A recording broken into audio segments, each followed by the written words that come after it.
사랑하는 교우 여러분, 행복한 아침 맞고 계십니까? 3월 7일 화요일 사순절 12번째 날 인사드립니다. 내 보물이 있는 곳, 이런 제목으로 오늘 은혜 나누고자 합니다.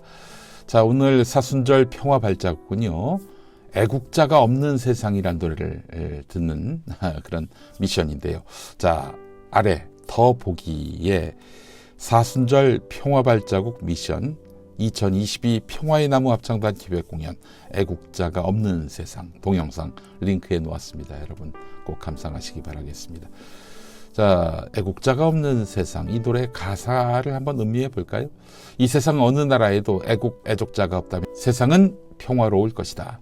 젊은이들은 나라를 위해, 동족을 위해 총을 메고 전쟁터로 가지 않을 테고, 대포도 안 만들 테고, 탱크도 안 만들 테고, 핵무기도 안 만들 테고, 국방의 의무란 것도 군대, 훈련소 같은 데도 없을 것이고, 그래서 어머니들은 자식을 전쟁으로 잃지 않아도 될 테고, 젊은이들은 꽃을 사랑하고 연인을 사랑하고 자연을 사랑하고 무지개를 사랑하고, 이 세상 모든 젊은이들이 결코 애국자가 안 되면 더 많은 것을 아끼고 사랑하며 살 것이고 세상은 아름답고 따사로워질 것이다. 네. 애국자가 만연했던 세상, 네. 폭력이 정당화됐죠. 특히 국가폭력이요. 여러분, 애국자가 없는 세상. 이 가사를 살펴보니까 이 존 레논의 이매진이 생각이 나네요. 네. 종교 없는 세상을 상상해봐. 종교가 참 좋은 건데 그 종교가 무한한 폭력과 혐오의 진원지가 되고 있는 현실을 또 비꼬는 그런 가사였죠. 자, 오늘 마태복음 6장 21절 함께 보도록 하겠습니다. 새 한글 성경입니다. 그대의 보물이 있는 곳, 거기에 그대의 마음도 있을 테니까요.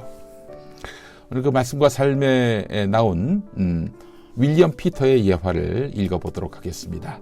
어떤 소년이 길을 가다가 우연히 $5짜리 지폐 한 장을 주었습니다. 그 돈으로 먹고 싶은 것도 사 먹고 구슬도 사고 기분이 아주 좋아졌는데, 그때부터 이 소년에게 나쁜 버릇이 하나 생겼습니다. 늘 땅만 보며 다니는 버릇이었습니다. 그래서 길에 떨어진 단추, 구슬, 동전, 머리핀 같은 것들, 가끔은 구겨진 지폐에도 주었습니다.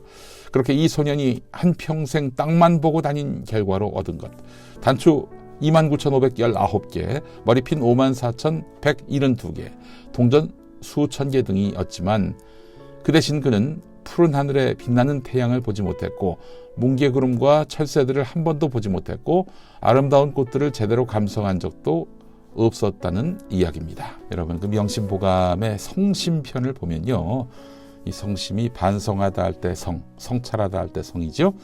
성심편을 보면 무의 전제 탕발설이요 당래 전지 수추자라, 이런 말이 나옵니다.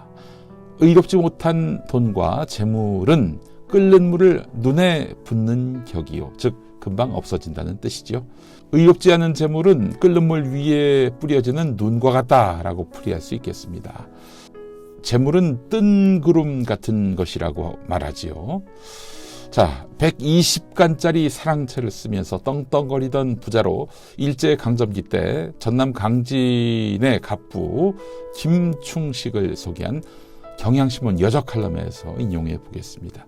자, 사만석의 재력가였던 김충식은 1930년대 당시 경제계를 쥐락펴락했던 걸물이었다. 당시 세간에서는 조선의 돈줄은 두 식이 쥐고 흔든다, 이런 입방아를 찍었는데, 화신백화점의 박흥식과 또 이 강진의 김충식이 그들이다, 이런 이야기가 있었습니다. 김충식의 재우는 타고났던 것 같다. 미두와 골동품, 토지, 증권 등 손을 대는 대로 족집게처럼 대박을 터뜨렸다. 그러나 그가 거부를 일군 것은 운 덕분만이 아니었다. 무학인 그는 20살 때 상경에서 종이 장사를 하면서 한 푼 두 푼 모으기 시작했다. 일찌감치 학교 대신 시장에서 몸을 굴리며 이제에 눈을 뜬 것이다. 돈이라면 그는 동물처럼 달려들었고 남들과의 송사도 마다하지 않았다. 일단 돈을 주면 한 푼도 허투루 쓰지 않았다. 얼마나 구두쇠인지 정월 초하룻날 엽전 한 입을 손에 쥐면 그 이듬해 초하루까지 쥐고 있더라. 이런 풍문이 떠돌 정도였다. 그렇게 모은 재산이지만 잃는 데는 한 세대도 걸리지 않았다. 태평양 전쟁 때 쌀을 매점에서 일제에게 밑보인 탓이 컸다. 첫 아내와 사별한 다음 4번이나 안방 주인이 바뀐 가정의 불행도 한몫했다. 말년에 의탁할 곳이 없었던 김충식은 객지에서 병사해서 상여조차 못하고 저승길로 떠났다. 고래등 같았던 120간짜리 집은 6.25 때 불에 타 사라지고 재산도 구름처럼 흩어졌다. 네, 그렇습니다. 여담이지만 그래서 자본 권력, 특히 대기업 재벌은 권력에게 아첨하기 마련입니다. 와, 일제한테 밑보여서 그때부터 이제 내리막길을 걸었던 그 김충식 아닙니까? 와, 그러니까 권력이 마음만 먹이면 기업 하나 없애는 게 일도 아니에요. 권위주의 정권이 그래서 대기업 재벌들을 쉽게 틀어집니다. 민주정부에서는 그러지 않잖아요. 응? 여러분, 어디 명심보감뿐입니까? 예수님도 너의 보물이 있는 곳에 너의 마음이 있다라고 말씀하십니다. 이 말씀은 산상수훈 중에 하신 말씀인데요. 재물에 대해서 집착하지 말고 하나님 나라의 큰 정의를 실현하라, 이 말씀을 하시다가 나온 겁니다. 뒤에 24절에 이런 말씀이 이어집니다. 아무도 두 주인을 섬기지 못한다. 한쪽을 미워하고 다른 쪽을 사랑하거나 한쪽을 중히 여기고 다른 쪽을 업신여길 것이다. 너희는 하나님과 재물을 아울러 섬길 수 없다. 그렇습니다. 우리는 현대 자본주의 사회에 살고 있습니다. 돈을 부정하고는 살 수가 없어요. 자칫 돈의 노예가 될 수 있습니다. 우리는 상시적으로 그 돈에게 먹힐 수 있다는 점 잊지 말아야 합니다. 내가 돈의 주인이 돼야지, 돈이 나의 주인이 되는 순간 정말 땅만 바라보고 사는 삶을 살 수밖에 없는 것입니다. 말씀과 삶에 이런 귀한 메시지가 있네요. 인간은 헬라어로, 그리스어로 안드로포스인데 그 뜻은 위를 보는 존재라는 뜻입니다.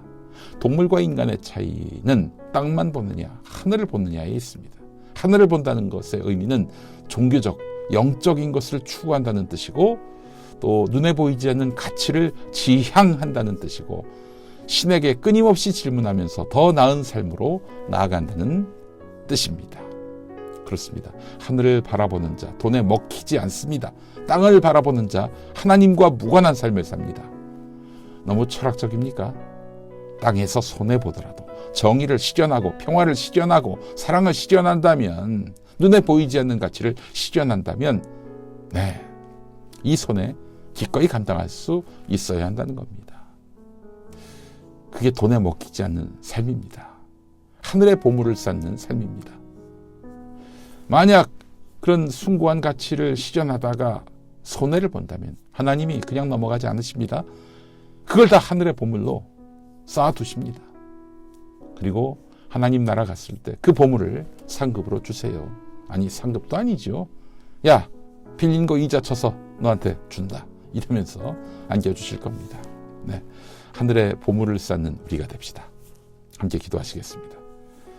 오늘도 땅만 보며 또 앞만 보며 달려온 삶이었습니다. 주님, 우리가 인생의 참된 보물을 찾으며 그 보물이 있는 곳을 향해 머리를 들고 살아가게 하옵소서. 우리 주 예수 그리스도의 이름으로 기도합니다. 아멘. 네, 이성균 목사가 만든 노래입니다. 보물찾기, 이 노래 함께 하시고요. 네, 저는 내일 다시 뵐 텐데요. 오늘 이 말씀과 삶을 교재로 해서 함께 했습니다. 한국기독교장로회 총회교육국이 만드는 말씀과 삶, 여러분 구매, 정기 구독 부탁드리겠습니다. 자, 내일 뵙죠.